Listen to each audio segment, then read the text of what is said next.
दोबारा खुशामदीद जंगल के मुसाफिरों, एक और आग के पास वाली कहानी के लिए, जहां पंजों के निशान दास्तानों में गूंजते हैं और पुरानी धुनें धुएं में तैरती हैं। मैं हूँ बेला द क्राउ, हमेशा की तरह ऊपर बैठी सब कुछ देख रही हूँ अपनी शाख से। आज रात हवा एक कहानी लाई है दूर मशरिक से, समंदरों के पार और पहाड़ों के धुंध भरे दामन से, जापान के बारिश भरे कोने से, जहाँ कुत्ते सिर्फ वफादार साथी नहीं, कुछ और भी है।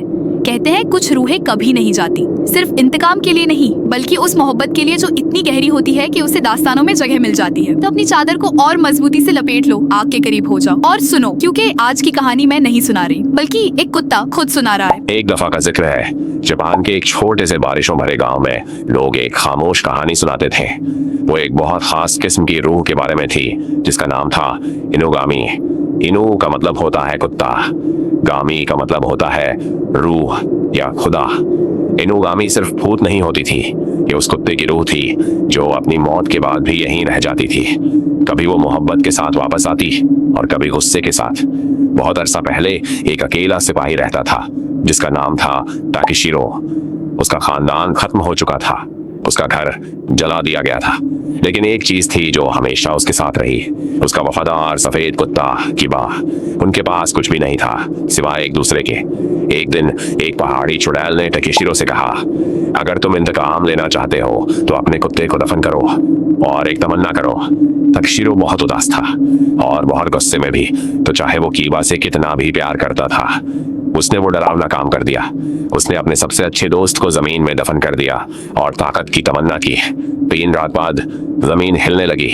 कीबा वापस आया, लेकिन एक आम कुत्ते की तरह नहीं, बल्कि एक चमकदार रूह के रूप में, जिसकी आंखों में आग जल रही थी। वो बन गया था एक इनुगामी। कीबा ने ताकेशिरो के हुक्म माने और बुरे लोगों को डराकर भगा दिया, लेकिन कुछ ठीक नहीं लग रहा था। रात को ताकेशिरो को नींद नहीं आती थी। उसे लगता था कीबा उसे देख रहा है, ना नफरत से बल्कि उस प्यार से जो अब एक उदासी और खौफ में बदल गया था। जल्द ही और लोगों ने ये कहानी सुनी।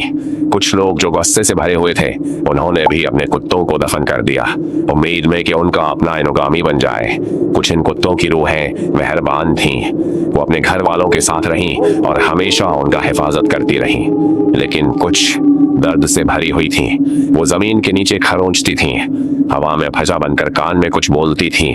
वो सिर्फ हिफाजत नहीं करती थीं, वो सजा भी देती थीं। उन्हें में से कुछ के नाम थे कोई इनुगामी, नरमी और प्यार से भरी रूह, ओरमी इनुगामी, गुस्से और तकलीफ से भरी रूह। किसी को नहीं पता चलता था कि उन्हें कौन सी मिलेगी। बहुत सालों बाद टोक्यो के बड़े शहर में एक मेहरबान लड़की रहती थी जिसका नाम था एमिको।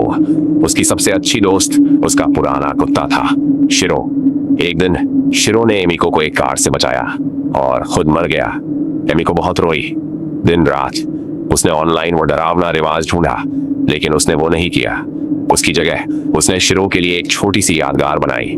उसने फूल रखे, उसका पसंदीदा खिलौना रखा, उसने मोमबत्तियां जलाई और हर रात उसका लोरी गाती थी।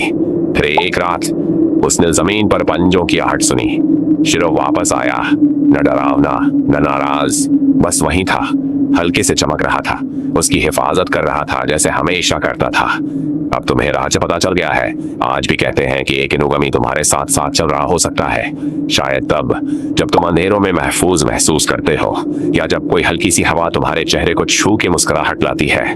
हो सकता है वो तुम्हारा कुत्ते की रूह हो जो तुम्हारी हिफाजत कर रही हो, लेकिन याद रखना, क्या उसे मेहरबानी से बुलाया गया था या वो गुस्से से पैदा हुई थी, क्योंकि एक इनुगामी कभी कुछ नहीं भूलता।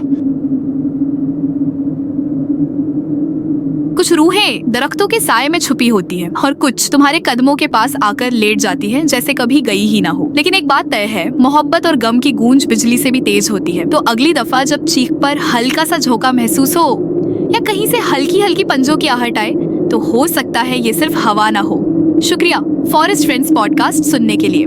मैं हूँ बेला द क्राउ, याद दिला रही हूँ कि हर जंगल में राज छुपे होते हैं और हर कहानी में एक दम होता है। अगली दफा तक मेहरबान रहो, पुरजोश रहो और आग के पास अपने कान खुले रखो। मुझसे कमेंट सेक्शन में जरूर बताइएगा कि आप किस गेस्ट को मेरे अगले पॉडकास्ट एपिसोड में देखना चाहते हैं। बाय बाय, फिर मिलते हैं दोस्तों किसी नेक्स्ट वीडियो में। और हाँ, चैनल को सब्सक्राइब, लाइक, शेयर जरूरी करो ताकि आप हमें अगले आने वाले गेस्ट से भी मिल सके। तब तक अपना बहुत ख्याल रखिएगा।